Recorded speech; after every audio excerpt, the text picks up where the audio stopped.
Hi, my name's Steve Robertson with Muddy River Ag. Today we just want to go through a couple of the features and benefits on the Horsch Maestro planted row unit. So up the front here, what we've got is a floating set of trash whippers. So they actually float. The pin can be taken out and it can float up and down. It's a really good feature. You can pin it into a position if you want to, but that's a really good feature of the machine.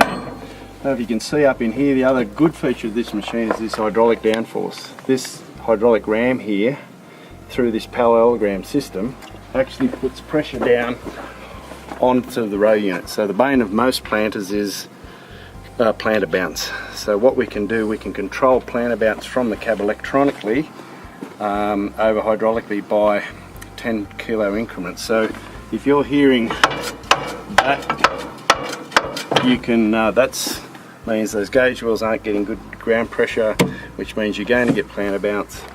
So just adjust it 10 kilo increments and happy days, you should be good to go.